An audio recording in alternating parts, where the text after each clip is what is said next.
Mga kaibigan, may good news para sa lahat. Kung gusto nyo nga makabasa ng mga balita tungkol sa Mindanao, wala nang iba kundi ang Mindanao Examiner newspaper. Mindanao ang sirkulasyon, Mindanao ang balita. Ang Mindanao Examiner sa Basilan, Sulu at Zamboanga. Gumawa na rin ito ng mga independent films at ABP, audiovisual presentation, at may photography at video services pa. Bisitahin po natin ang kanilang website sa MindanaoExaminer.com o tumawag sa 9925480. Marami pong salamat. Kaya natin to. Yuhu!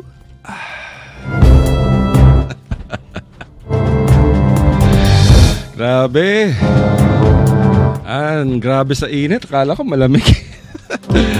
Okay mga kaibigan, sa inyong paboritong programa, ang Radyo Mindanao.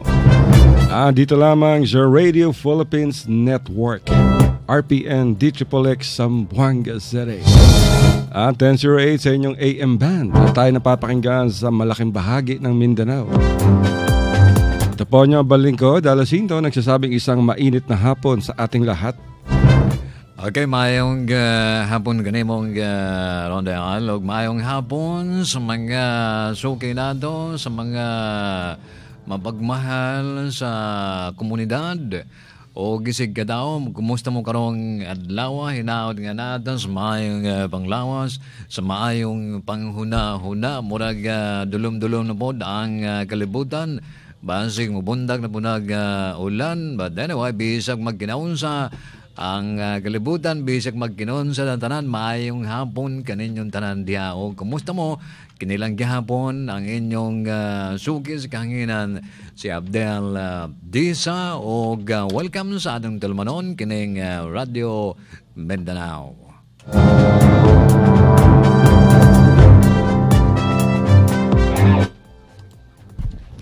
Abe, talagang napakainit, terrible.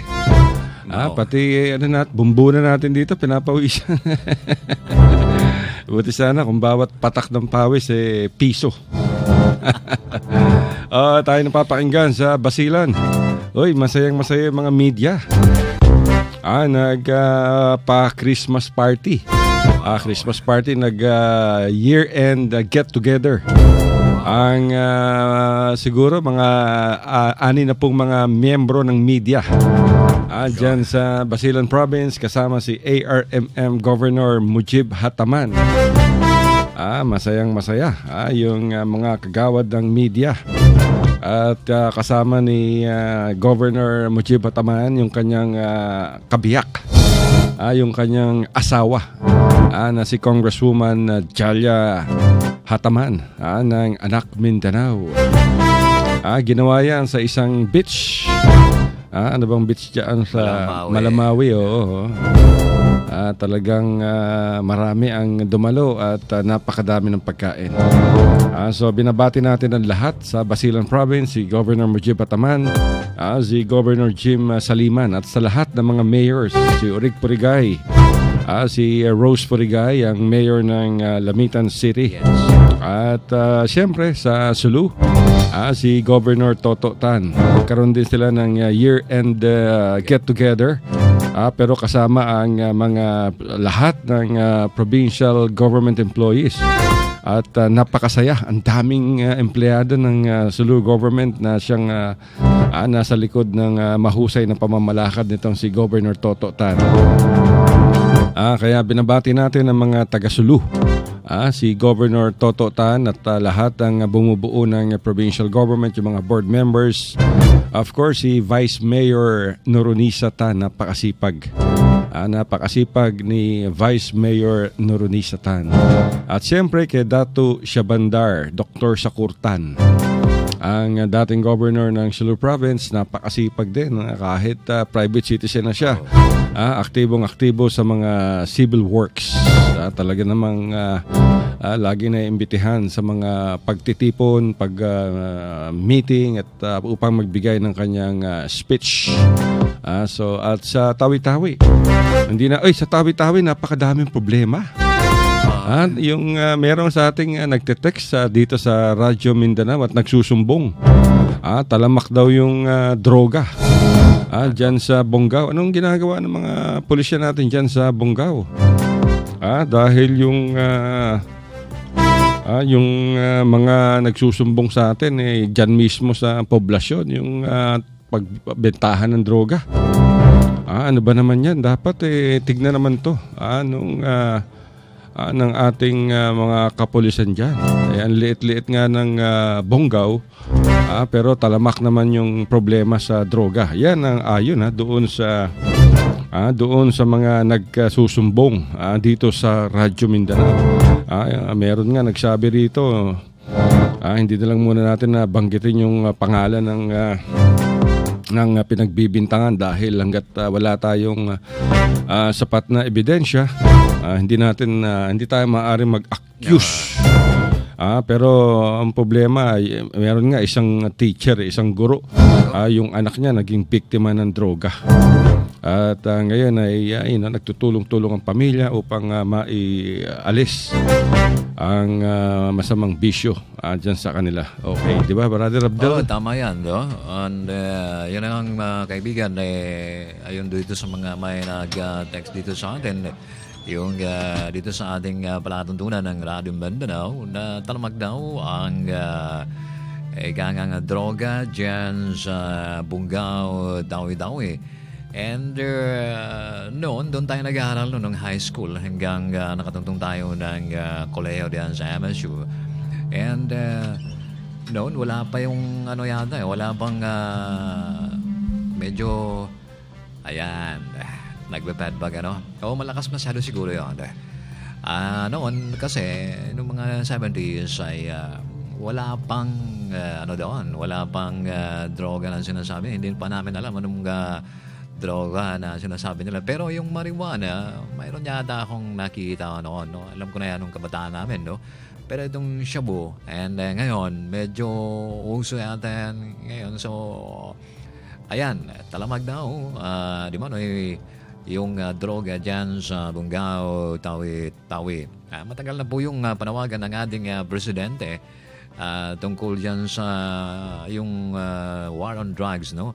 And I don't know, itong mga authorities natin diyan sa Bonggao ay medyo nalingat siguro nalingat o kaya medyo kundi pa masyado nilang nakikita yung problema dyan, pero ayon pa rin sa impormasyon na talagang talamag. Pero pasasaan ba yan at mahuhuli rin, mga kaibigan, yung mga nagbebenta, yung mga pushers. Ito ang problema sa mga pushers natin, para bang ginawa nilang isang luxurious business yung droga dahil ika nga mabenta, no? At you could just imagine, kikita sila ng malaki. Kikita sila ng malaki dahil din sa pagbebenta ng droga. Pero pasasaan ba yan ay mahuhuli rin yan ang mga tao na ganyan, no? So, unta, kanang mga sila diha nga nagbaligyag mga droga, kanang mga pushers ug naari masikop na sila sa mga otoridad sa ating mga kapulisan o mga kasundaluhan o iba pang mga ahensya nga involved ni anang pagsikop sa mga tao nga na-involved anang droga. Kaluoy ba ang tao, no? Kining mga users would kinahanglan kaning mga users kinahanglan na og wala pa may magbenta droga, di man punan sila mo gamit, no? Pero murag pareho na sila kay may gamit sila droga, nakuha sila sa paon sa mga negosyo aning mga droga, mga kaigsunan, di ba? Tama. Oo nga, yung sumbong sa atin dyan sa Bonggao, nako. Pati daw yung mga may mga boarding house daw, mga kaibigan. Na nagsisilbing nagsisilbing parang den. Yan ang mga aligasyon. Hindi natin kinukumpirma to. Pero ito yung mga aligasyon. At dapat tignan yan. Liit-liit nga naman ng Bonggao. Lalo-lalo na dyan sa Barangay Lagasan. Hanggang ngayon siguro yung PNP dyan, yung ating PIDEA. Tignan nyo itong problema dyan sa Bonggao. Dahil, itong droga ay haram. Haram yan, mga kaibigan. So, wag nating hayaan na malulong sa bisyo ang ating mga anak. Diba? Tama yan. Kasi, ano natin noon, sabi nga nila, mayroon ding araw na mula sa barangay, mga konsihales, hanggang magiging mayor yan, magiging kung involved yan sa droga, paano na lang kung ang ating mga batas ngayon ay taga-pasimulan ng batas ay walang drug addict daw. Pero wala naman tayo sinasabing kung sino yung involved. Ang sinasabi natin dito, anybody can become victims nitong illegal drugs. Whether civilian or dapat talagang tignan ng Philippine National Police ang problema ng droga dyan sa Bonggao. Di ba, brother? Tama yan. At wala tayong binabanggit, no? But anyway, ang sa ato lang mga... Liwanagin mo nga, tausog mo yung taga... Marami nakikinig sa atin sa Tawi-Tawi. Amin mga kabutan sa signals and radio station na rin ini programa ng Radyo Mindanao. Amin makusog lang na radio station. Di alam dahil sa buwangan. Amin di XXX RPN. Now, biya mga natabok na mo, biya mga hawal-hawal, dahil doon Bonggao, Tawi-Tawian, ini biya mga makusog kuno, and biya mga pagdagang sin shabu, dahil doon mga illegal drugs, dahil doon hayan. Now, namin lakasan barangay ni asal atin niya na mataw din mga kataw tayong manghuran na tusab, and mga kabataan na doon hayan. Agusal drugs, iwan ang kaiwanan, namin magdagang mga drugs na nun hayan. So, natalisin kaiwanan, amuan lang na biyanin usaha, masamot kita lang na bayan magkabaksin, masamot lang na yung sin din namin usahayan. At malanggan, wala kaya nga tansin kaiwanan, yan na bang kamadan yun, yan lang na haram. So, mga kapulisan din doon hayan, murah-murahan bang mani sa amuin, himiwal na sila sin para kalay ni na asasan lang na biyan naghihiwal at malingkan wala pa sila yan kawaktuhan. Wala pa sila yan kawaktuhan na amuin sa roon doon masagaw sila hati ko biya mga makusugi biya bimbi mga intel na rin sa batansin namin mga kabataan biyahon. Naon dayan waktu amuin masagaw sila rin doon. Amin hati na tandun bisin namin halawam si mga unawayaon mga ka-iskul-iskulan yan, ang mga kakidkiran yan, ang mga kabaybayan sinamin mga sila nag-usa-usa na naon daw wakto and kataw tayo mangunan din nun hayan na asal da atin yan and parinta yan sila amin namataw da si mata-mata si parinta amin kasagaw si mga tao yan na wala sab kami mga nagyan natin yan na ingkuan at malaingkan yan da in parinta atin ya in sumagaw at tawagan in sumakop ang mga tao yan na supaya in kaingatan nila usahayan bukon marayaw usahayan lang nabiyahan langgal sara minsan biya din yung pagtapok tayo mga doon mga reyang dang in usaha atin langgal sara asal daon daw wakto lang nabiyahan masagaw ra kita aon da lang na wakto asawab lang nabiyahan kaisa himinang ko di pa masagoy karo pagi ka to aon da lang na wakto pagi ka upat nakamatay nende dumatong mga tuan mga reyang mga sila amin nag-uusa sinara mawin sila nag-uusa amin hikakangis sin pigilan hikakangis sin panghuna-una sin kaiwanan bihayaon pasan sin namin drugs yan na kung pasong mo kuno bang sa upama lang iutang ta gato pag biting-biting ta na pag chismisan ta niyo kung sa upama lang na biyahan bang pasaran lang sin parin tayong biyahan pasaran sin kaiwanan ng biyahan na bang sa upama din ha barangay iwang bang nambok barangay nambok na kulalam sin kauman tanyo na drug addict so bel na ito pa mga mayor tanyo sa katanta mga drug addict na pwede din yung pamarinta tanyo why na diba so amo yan mga tuhanin masigpit asal namin kabata ko pa rin doon mga 1970s doon ako nag-school mga taon mga yang mayroon pa jeep sintag na ito mayroon biya mga karungan ko mga nag-usal mga pagyano namin ubat-ubat magkahilo yan but maraming mga kabataan tag na ito sa putika biya mga doon mga yang upat taon unong taon na kuron hula Bonggao yan mayroon pa jeep tag na ito jeep pa Jose jeep pa Jose mga dumakan na ito pa jambatan na ito di na makawiwod umatras na sabyan and magtraki ho siya at magati na magkagasim mga amuin dangangan nila. Now, wayroon karungan ko sinamin ng mga biyahan amuin amun pag-usalo namin ubat yan magkahiloyan mga tuwan mga rayang. So, amo yan tuwi mga hantang amuin supaya kita niyo amin masanang na hindi ko sa mga kaguruhan taniyo kay maman taniyo daran-daran pag nasiyat si mga makahati hasalasing ko na tumalaingkan mga doon mga rayang yan naman hihinang simla kaiwanan unuhaan sila yan unuha lang na yan pasalsin namin kamiskin pasalsin namin natin ya di wayron usaha wayron mamam namo rin hinangon nila mag-usaha simbiyan masamot lang niya na tungtunguntan yung mga tuan mga rayang inyan buko niyahan usaha simbya kita niyo suway pagmut-mutan kita niyo mga taumas magkaulong-ulongin mga kanaganta niyo minsan sablang nabiyahanin taumas yun na magsyabuyaw na lang mag-drugs ang po sablang ng kita mga kawataan namo na di na kita taumas suway kita amuin maingat suway kita magpakita model magpakita lang nabiyahan amuin kita niyo mas tama sana palagi ko dumating na yung di ba? Naintindihan na nila yan dahil alam nyo mga kaibigan, itong problema talaga ng droga talagang matindi. Matindi yan kasi once na involved ka sa droga, pag wala ka ng pambili ng droga, imagine pati yung ipambibili mo ng pagkain, binibili mo ng shabu. Ang masakit nito, haram sa Islam ang droga, my goodness. Pero marami pa rin ang naluloko ditong drogang ito. Anyway, mga kaibigan, meron tayong bad news na pumasok sa atin yan. Patay na si Mayor. Na-ambush mga kaibigan.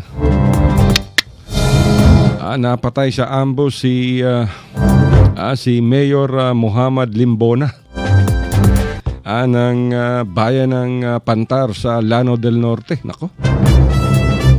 Tinambangan to kagabi. Patay on the spot itong si Mayor Muhammad Limbona. Sugatan naman yung kanyang dalawang bodyguards pero nakaligtas naman yung kanyang isang asawa at anak. Naganap ang ambush mga kaibigan sa Iligan City. Habang nagmamaneho itong si Mayor, maaring nasundan daw sila ng mga armado at pagdating sa barangay Dalipuga, naku po, doon na niratrat ng husto sa driver's side at patay. Wala namang umako mga kaibigan sa pagkakapas lang dito kay Mayor. At sa ngayon ay patuloy ang investigasyon mga kaibigan ng mga otoridad tungkol dito sa naturang pananambang. Kung hindi tayo nagkakamali, nung July 2008, yung Vice Mayor naman ng Pantar, nako, pinatay din. Itong si Vice Mayor Abdul Onos. Nakatayo lamang to sa labas ng bakery ng kanyang anak nang dumaan yung dalawang lalaki nakasakay sa motorsiklo at pinagbabaril. Itong si Vice Mayor Abdul Unos. Itong si Vice Mayor Unos mga kaibigan ay pinatay bago pa man siyang maging mayor ng naturang bayan. Matapos na i-disqualify ng Commission on Elections etong si Mayor Nor Limbona. Grabe. Talagang dapat matuldukan na itong patayan. Napakalayo pa ng eleksyon. Patay na kagad itong napatay si Mayor. Grabe. So nakikiramay tayo sa pamilya ni Mayor na napatay sa ambush dyan sa Iligan City. Sana mabigyan ng hustisya ang pamilya nitong si Mayor at ma-resolve agad sa lalong madaling panahon itong pagkakapas sa kanya. Dati-rati kasi, ang daming bodyguards nila, di ba? Dati-rati, hanggang sa pinagbawalan, yun sila ng hanggang maging dalawang bodyguards na lang. So, pero pwede naman sila kumuha ng security guards, private security guards. Not necessarily mga police o kaya sundalo. Pwede naman sila mag-hire ng mga yung blue guards na tinatawag, di ba? Oo nga naman. Yes, Ang problema, yung mga sundalo, katulad yan, dyan lamang sa Zamboanga City, mga kaibigan, yung mga hotel, yung mga malls, ginagwardyahan ng mga sundalo. Ayan. Hindi natin alam kung bakit pati hotel, ang gwardya, mga sundalo. Wala naman tayo sa Israel. Bakit ganyan? Yung sundalo, hindi naman mandato ng Philippine Army o ng Armed Forces of the Philippines na magbantay o mag-secure ng hotel kasi trabaho yan ng mga security guards. Yung mga pulis na ginagamit ng mga may-ari ng mga hotel, meron dapat pinupuntahan yan. Dapat nagpapatrolya yan sa mga barangay, nagbabantay sa mga coastal areas, nagbabantay sa mga detachment, nag-checkpoints. Dahil kinukuha ng mga hotel at pinapayagan naman ng kanilang mga commander, yun ang problema ron. Nagiging security guard yung mga sundalo, kawawa naman. Dapat masilip Diba? yan matignan ng commander yan ng military at ng pulis. Dahil hindi po maganda, siguro medyo napabayaan ng konti, no? Hindi mo masyadong nasilip yan. Nakalimutan na naman na siguro ng mga ibang commanders po natin na dapat na mag-security o standby dyan sa mga hotel unless kung may mga pangyayari na ganap dyan, di ba? So, mao ka ng mga kaigsunan, murag nakalimtan na po ba, na busy sila karon sa pagkanangingon nilang ang tokhang, na busy sila sa ubang kanang pinaka-important nga trabaho, nabiyaan ni taon itong katong mga gamay-gamay nga trabaho, di ba? Hantod nga sila ay makita sa mga ubang mga tao nga ay naunsa man sila ang pulis, ang military nganong kabantay naman sila diag hotel, nganong nagbantay naman sila mga establishment sa mga kuwantiya, di ba? Mali No, ayun hindi naman trabaho ng sundalo at saka nakaka-degrade to sa isang sundalo. Imagine nag-training ka ng napakahabang panahon, 6 na buwan. Bukod sa 6 na buwan na training mo, marami pang mga schooling yan, and then gagawin ka lang security guard sa isang hotel. Di ba? Ayun ang masakit doon. Tapos hindi naman trabaho ng sundalo ang magbantay ng hotel. Dapat itong mga hotel owners, ang yayaman na ninyo, kumuha kayo ng mga security guards. Dahil yung may mga security agencies naman na dapat siyang pinagkukunan ng mga security guard. Diba? Hindi naman yung sundalo. Kung ako sundalo, siyempre, order ng commander ko yan. Wala naman ako magagawa. Pero itong mga sundalo, natatapyasan yung puwersa na siyang magbabantay sa ating mga barangay. Diba? Ang problema ron. Dapat mag-checkpoint na lang sila kung sakaling malapit sa isang hotel kung gusto nila, di ba? Joint checkpoint ng Philippine Army o kaya Philippine Marines at ng ating kapulisan. Minsan nga, yung mga pulis ginagawang security guard din ng mga hotel yung hotel, mga kaibigan, mayaman ng mga may-ari niyan, pwede silang magkaroon ng in-house security. Meron silang mga detectives. Hindi yung sundalo. Kawawa naman yung ating sundalo. So dapat siguro one of these days tawagan natin si Colonel Benedicto Mangkikis. Siya ngayon yung spokesperson ng 1st Infantry Division dyan sa Zamboanga del Sur, sa Labangan. Kaya tawagan natin si General, sino bang ngayon? Sa West Metro?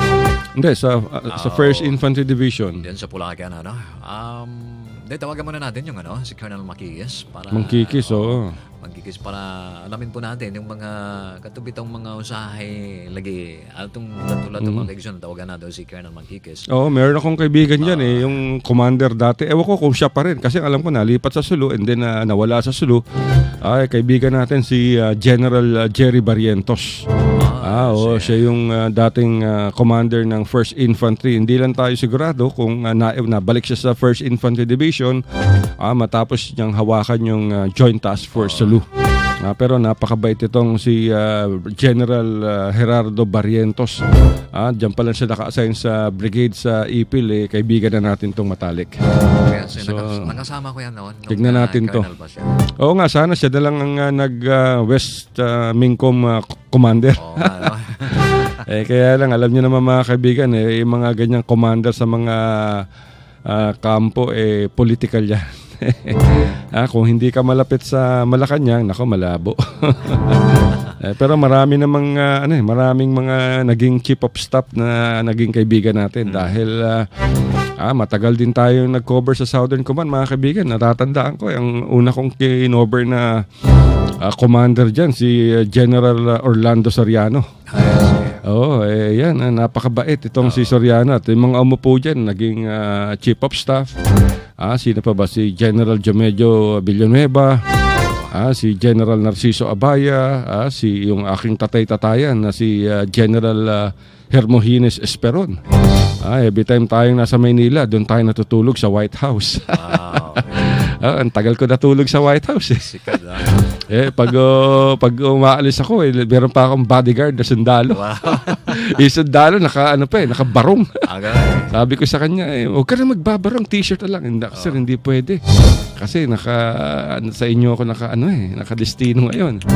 Pagdabas naman natin, sabi ko, palit ka. Meron kami sasakyan, galing din sa AFP. Palit ka muna. So, nagpapalit naman siya.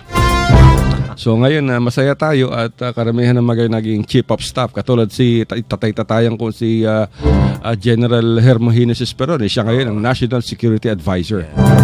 So natutuwa tayo dahil maganda yung kanilang mga career.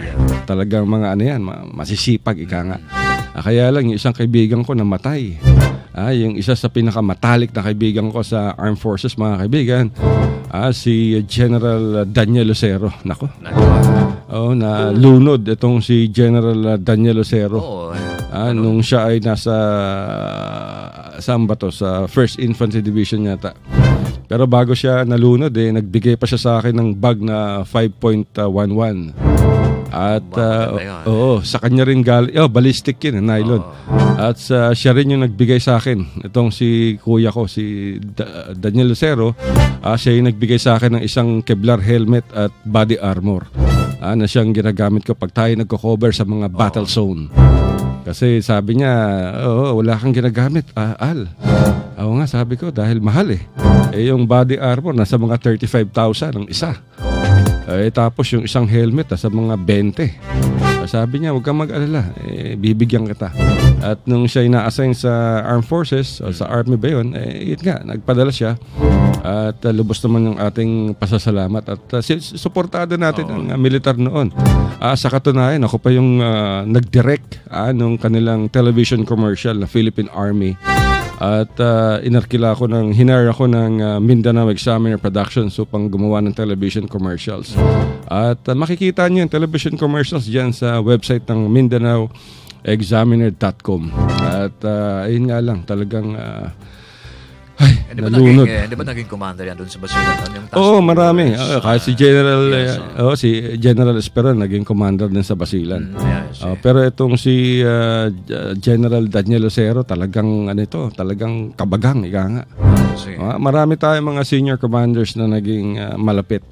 Marami at ang aking ang iniyakan ko na namatay bukod kay General Daniel Lucero ay itong si Angie Reyes, si General Angelo Reyes.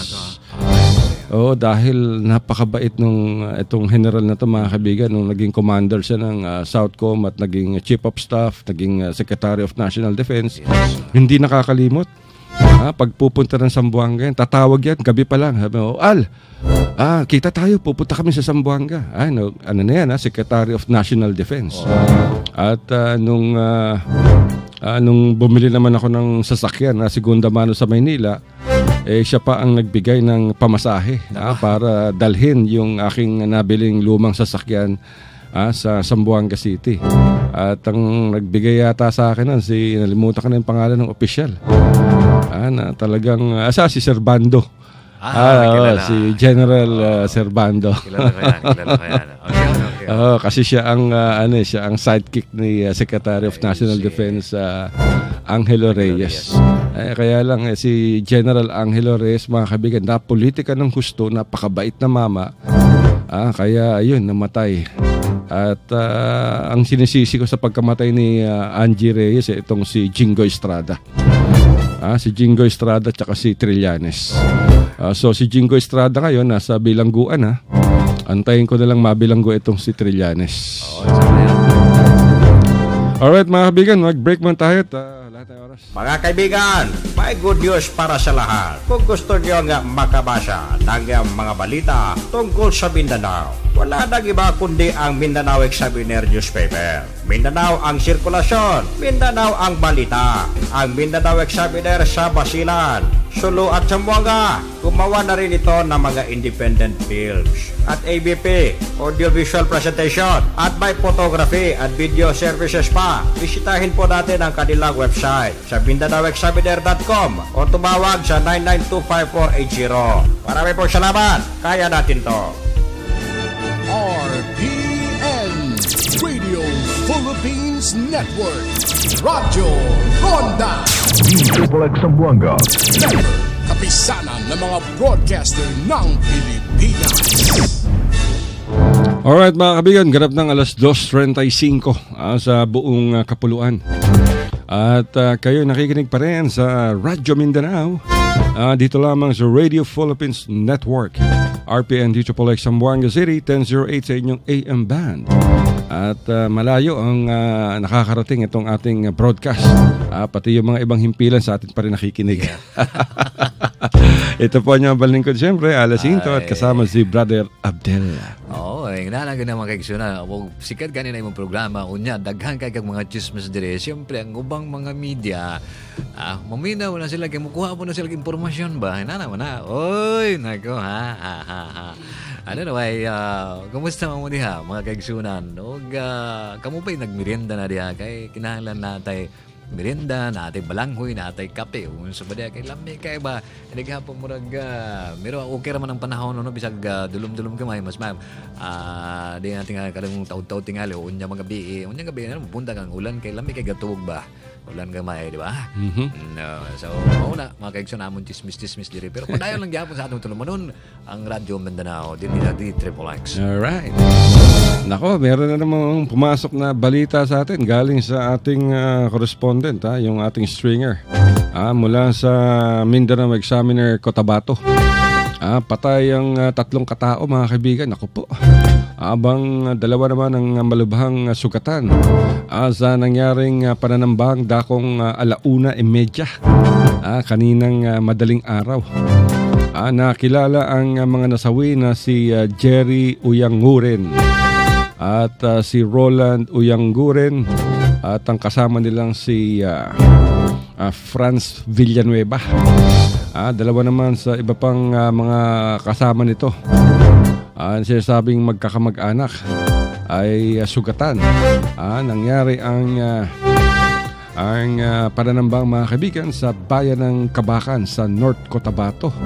Napakagulo naman ng North Cotabato ngayon. Pauwi na umano yung mga biktima at galing pa sa isang sabungan nang sila'y ratratin ng mga di kailang armado. Puro M16 ang pinantira sa kanila. Nako po. Mahirap tong M16. Hindi pa malaman ng militar at pulisya ang motibo dito sa pagkakapatay. Dahil hanggang ngayon ay nagpapatuloy, mga kaibigan, ang investigasyon. Ang mga sugatan naman ay dinala sa isang pagamutan dyan sa Kidapawan City. Bakit ba ganito?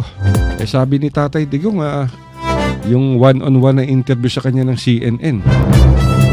Ito, hindi ko pinaniniwalaan to sinabi ni Tatay Digong. Sabi na yung mga Maute group daw involved na sa droga at yung illegal drugs daw, mga kaibigan, ang siyang nag-finance ngayon sa terorismo tulad ng Maute. Mahirap paniwalaan yun dahil itong Maute talagang karamihan sa kanila, mga kaibigan, may mga alam sa Islam. Sila ang nagtuturo kung ano ang nakasulat sa Quran.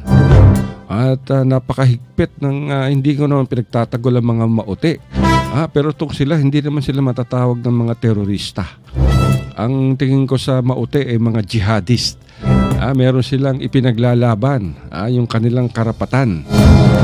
Si Tatay Digong din na nagsabi niyan. Itong mga Maute, itong mga Abu Sayyaf, itong mga MILF, itong mga MNLF, yung pinaglalaban nila yung kanilang karapatan sa Mindanao. Dahil sila talaga ang nakatira sa Mindanao, yung mga Muslim. Itong mga dumayo rito, mga Kristiyano, mga dayaw lang yan, mga dayo yan. Ang mga Bisaya.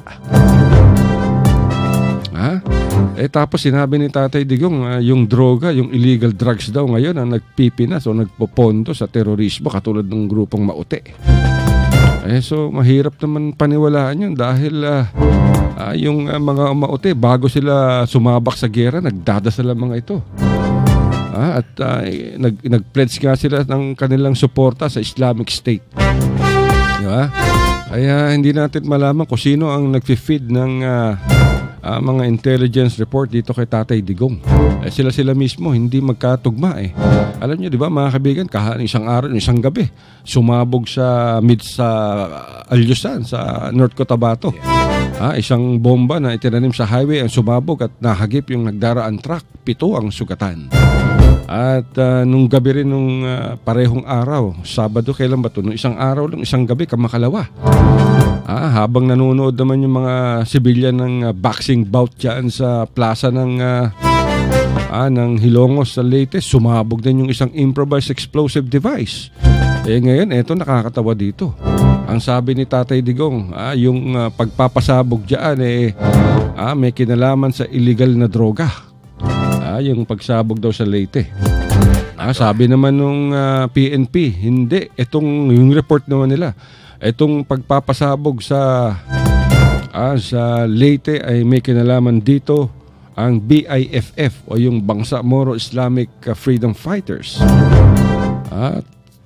Tapos nagbigay na naman ng pahayag yung Armed Forces of the Philippines.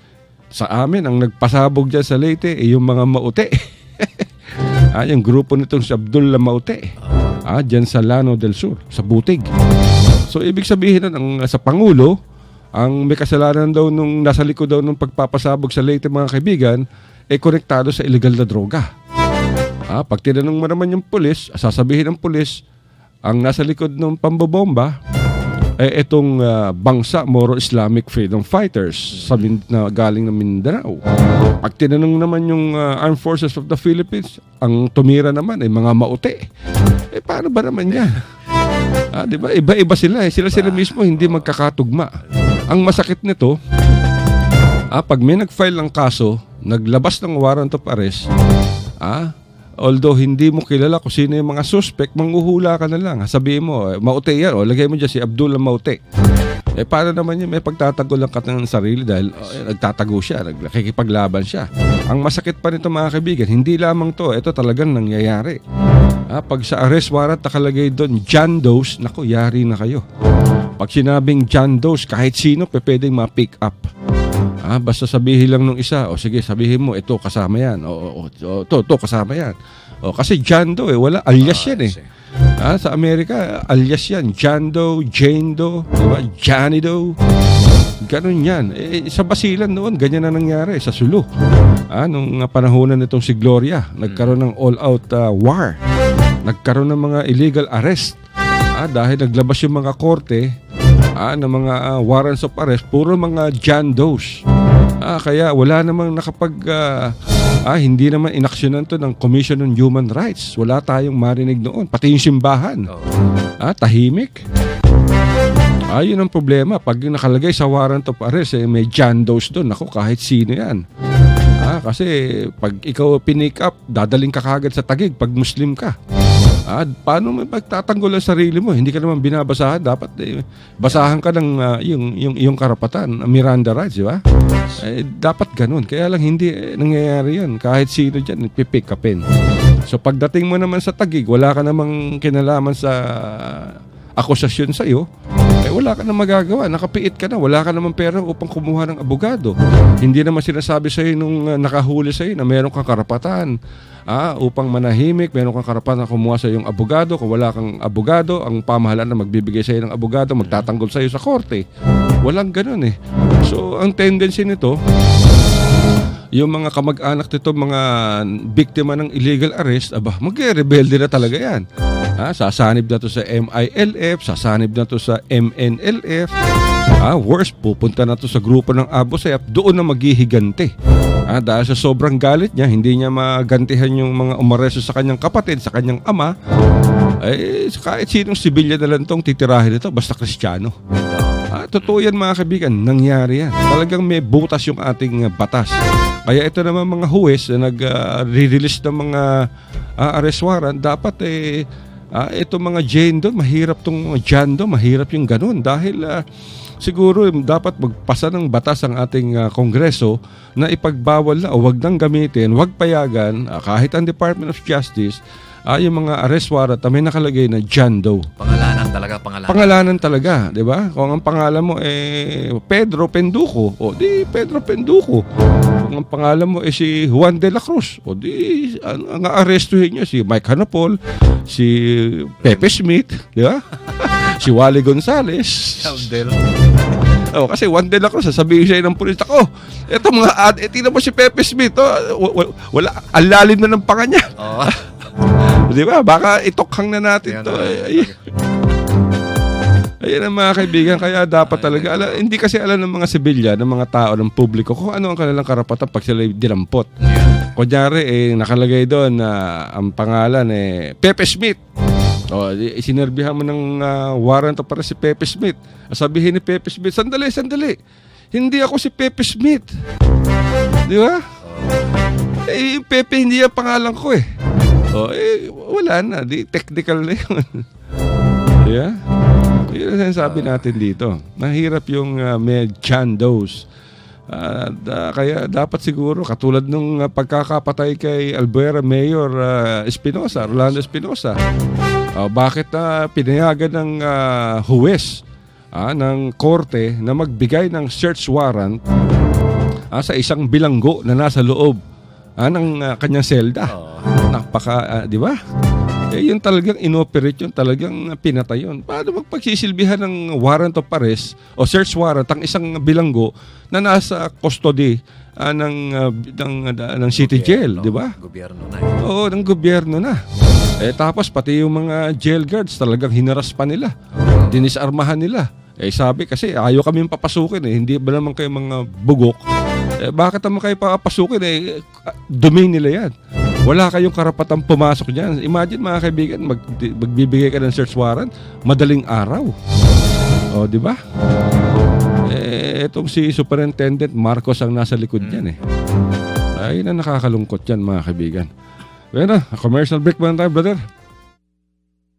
Mga kaibigan, may good news para sa lahat. Kung gusto nyo nga makabasa ng mga balita tungkol sa Mindanao, wala nang iba kundi ang Mindanao Examiner newspaper. Mindanao ang sirkulasyon, Mindanao ang balita. Ang Mindanao Examiner sa Basilan, Sulu at Zamboanga. Gumawa na rin ito ng mga independent films at ABP, audiovisual presentation, at may photography at video services pa. Bisitahin po natin ang kanilang website sa MindanaoExaminer.com o tumawag sa 9925480. Marami po salamat. Kaya natin to. RPN Radio Philippines Network. Radyo Ronda. DXXX Zamboanga.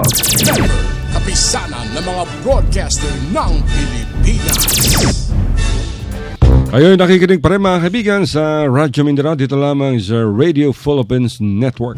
Alas 2:45 na ng hapon sa buong kapuluan. Ito pa rin yung balingkod, alasito, kasama si Brother Abdul. Yes, so unsa kay buhatong nato karong mga kaigsunan nga nani naman natong problema bitaw husto mo tong story chismis sa atong ang commander si Sir Al nga kining panghitabo nga kuan sikop dito unya na ay mga waran o baris nga gikuan unya na apay mga butang tong mga jandos ba katong mga insa nga bisag ambot nagtapulan tingalan sila magbutog ngalan mga polo kabok butan na lang tong Pedro and Jandos na mauna tingali wala sila nagkahuna-hunaan anak og panahon manikop na lang ikaw nga si Pedro o gana dili ka nga Pedro ang ngalan lahi man ang Pedro man ko, dili man Pedro. Larang putan ditong Pedro, pareho lang ang pronunciation ana. Tama. So, Pedro. Pedro. Parang yung kanta ng sino ba kumanta na yung tatlo, di ba? Yung Apo Hiking Society. Yeah, Hey, Pedro, not Pedro, it's Pedro. Oh, no, it's Apple. No, you're not Sambugueño, it's Apple, not Apple. Pango. Mao. Mga Sambugueño, ganyan, Apple. So, Diba? mga na mga kaigsunan, no? Og, yan ang atong style sa atong pamalaon, mga kaigsunan, sa atong pagsikop, sa atong mga, mudaghan noon ang problema, mas mudaghan ang problema sa ato kay ang uban lagi, manimalos man ang uban. Siyempre, ako gudog na matanog nani, na matanog amahan, na matanog inahan, o pamilya ba, siyempre, tuwa na, o nakulong na ba, napreso na ba, ang pamilya, usa nga walay sala, na gisikop lang nga walay sala, di ba? Na unsa mo pabuhaton nimo na mo tubang nila na sa gobyerno, pamiyembro na lang sa kuan. Alam nyo, ang daming mga bilanggo ang ngayon they're languishing in different jails because of illegal arrest, mistaken identity. Kawawa naman. Makaluluoy mga kaigsunan, no? So, makaluluoy? Makaluluoy. Makaluluoy. Kaluluoy, di ba? Kaluluoy. So, ano bang gawin natin? Unsa man atong mabuhaton, di ba? Isa nga pala, malapit na yung bagong taon. Ako. Tandaan nyo, wag na kayong gumastos sa mga bilog na prutas. At gastos na yan. Bilid na lamang nyo ng bigas. Alright, pahala ka na, brother. Wala tayong programa bukas, mga kaibigan. Dahil, ano ba bukas? 31, Sabado, Labada. Batiin mo na yung babatiin mo dyan at makaluluoy ang sitwasyon. Sa delay pa tamo ni mga manamilit mga kaigsunan na panumdum nga gikan sa atong Radyo Mindanao. Maadod pa nila ang ubang tao maingon nga pangita og taong maayo og biyain ng mga taong dautan. Pero para namo diri sa Radyo Mindanao ingon nga pangita ang maayong batasan diha sa tao og pabiyain na sila katong mga dili maayo. Kasi matud pa nila kita tao ra gud ta nga usahay commit mistake, di ba? No one is perfect. So mao lang na mga kaigsunan og unsa man ang no one is perfect sa Bisaya, walay perfecto, di ba? Tao ra gud ta. Perfecto tuwa sa palengke. Ay, pekto, iuli na mo. Pangalan sa tao. Okay, so mao na kaigsunan hangtod diri na lang og ang mga tulmanon. Balik na buta sunod adlaw og Happy New Year sa inyong tanan mga kaigsunan. Ayaw itawong pabuto ha. So Abdel Lisa manamilit na og Happy New Year sa inyong tanan. Alright mga kaibigan, maraming salamat sa iyo, Brother Abelardo Abdel. Happy New Year at sana ay lumago pa ang iyong angkan. Pero mga kaibigan, nagpapaalam na tayo. Isang oras na naman tayo nagchismisan, opinion, komentaryo. Dito lamang sa Radyo Mindanao at pasalamatan natin yung ating sponsor, yung Mindanao Examiner Regional Newspaper. Maganda yung kanilang banner sa Monday. Commies condemn Duterte government. Basahin niyo yan. At security forces alerted in Mindanao. SAF demand 100 billion ransom. Yan ang mga headline mga kabigan. Talagang sagad na tayo. At pasalamatan natin ang ating manager si Philip Aboy, yung Radyo Mindanao, si Richard, yung aming si Sargento Richard, yung ex-Marines na security guard namin dito sa Tugbungan, sa studio sa Tugbungan. Siyempre yung aming engineer na si Nino. At sa lahat na ng bumubuo ng Radyo Mindanao at Radio Philippines Network. Hanggang sa kailan mo tayo ulit babalik? January 2. Lunes mga kabigan. Pero holiday pa rin yan. Pero tayo trabaho na. So mga kabigan, wala na talaga tayong oras. Hanggang sa next year. Happy New Year sa lahat. At wag tayo masyado magpapakabusog at baka tayo atake sa puso. I love you hanggang January 2. See ya. I love you, Mama. Chup chup.